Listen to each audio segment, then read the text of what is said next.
Hey there, philosophy fans! Tonight, we're diving into the thrilling world of Kantian ethics. Buckle up, because this ride gets bumpy. Now, I know what you're thinking, ethics, on a Friday night, but trust me, this is more exciting than it sounds. We're talking about the moral compass that guides our choices, from the profound to the utterly mundane. And who better to guide us than the 18th century German philosopher, Immanuel Kant? Don't worry, he's not as intimidating as he sounds. Well, maybe a little. But fear not, dear viewers, because I'm here to break down Kant's complex ideas into bite-sized, easily digestible nuggets of wisdom. By the end of this, you'll be impressing your friends with your newfound ethical prowess. Or at least you'll have a few good jokes for your next dinner party. Okay, let's start with the basics. Who is this Immanuel Kant guy, and why should we care about his thoughts on ethics? Imagine a world where people acted solely based on reason and logic, not on emotions or self-interest. That's the world Kant envisioned.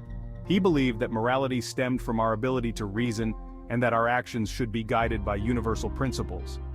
In a nutshell, Kantian ethics is about doing the right thing because it's the right thing to do, not because it benefits us personally or makes us feel good. It's about following the moral law, even when it's hard, even when no one is watching. Now, before you click away thinking this all sounds way too serious, let me assure you that even Kant had a sense of humor. Okay, maybe not, but that's why I'm here.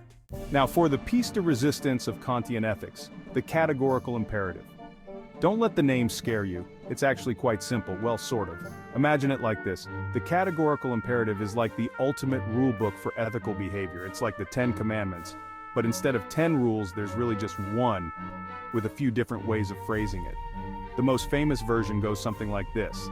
Act only according to that maxim, whereby you can at the same time will that it should become a universal law. In other words, before you do something, ask yourself, would it be okay if everyone in the world did this?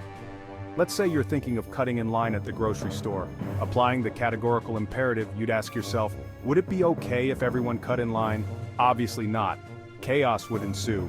Therefore, cutting in line fails the categorical imperative test. Now, let's talk about another key concept in Kantian ethics: moral duty. According to Kant, we're not just morally obligated to follow the categorical imperative, we have a duty to do so. Think of it like this. You have a duty to pay your taxes, right? It's not exactly fun, but it's your civic duty. Similarly, Kant believed that we have a moral duty to act ethically, even when it's difficult or inconvenient. But here's the thing. Kant didn't believe in doing good deeds for brownie points or praise. He believed that true moral worth comes from acting out of duty, not because we feel like it or because we expect something in return. So, next time you're tempted to do the right thing just to impress someone, remember Kant's words? Do the right thing because it's the right thing to do, not because you're expecting a pat on the back. Kant lived with that, applying Kantian principles. Alright, we've covered the basics of Kantian ethics, but how does this all apply to our everyday lives? Let's look at some relatable scenarios. Scenario 1. You find a wallet on the street. Do you keep it or try to find its owner? Kantian ethics would say you have a duty to return it. Why? Because it's the right thing to do. And it's what you'd want someone to do if you were in the same situation. Scenario 2. Your friend asks for your opinion on their new haircut, which you secretly hate. Do you lie and say it looks great, or do you tell the truth? Kant would likely argue for honesty, even if it's uncomfortable. Why? Because lying violates the categorical imperative. It wouldn't be okay if everyone lied, right? Scenario 3. You're at a buffet and you're really hungry. Do you pile your plate sky high or do you take a reasonable amount?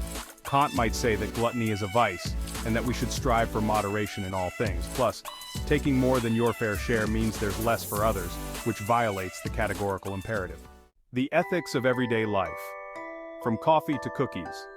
This is all well and good, but what about the really important ethical dilemmas, like what kind of coffee to order or whether it's okay to steal a cookie from the office cookie jar? Well, my friends, even the most mundane decisions can have ethical implications. Let's break it down. Coffee. Do you choose the fair trade, ethically sourced coffee even if it's a bit more expensive? Kantian ethics would say yes, because supporting ethical businesses is the right thing to do. Cookies. That office cookie jar can be a minefield of ethical dilemmas. Is it okay to take a cookie if no one is around? What if you only take half? Kant might argue that stealing is wrong, regardless of the circumstances. Plus, taking a cookie without asking could be seen as violating the categorical imperative. Would it be okay if everyone just took cookies without asking? Probably not. So, you think you're ethical? What is the Kantian challenge? So there you have it, a crash course in Kantian ethics. Now you're armed with the knowledge to navigate the moral maze of life, from returning lost wallets to resisting the siren song of the office cookie jar.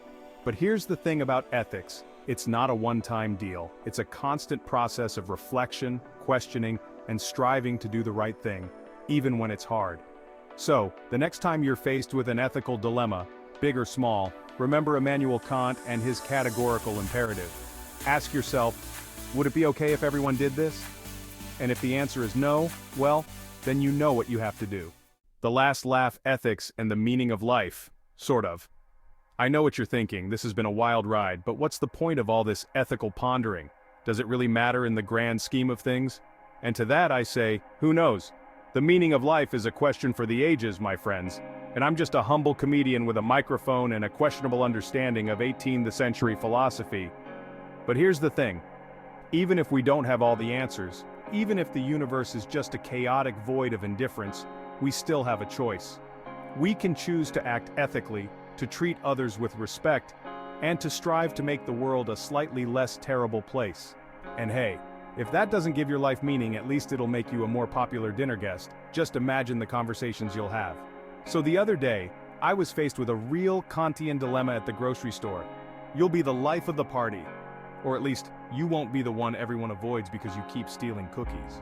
You can't touch this, unless it's the subscribe button. Hit like if you believe in ethical decisions, and subscribe for a categorical imperative of fun.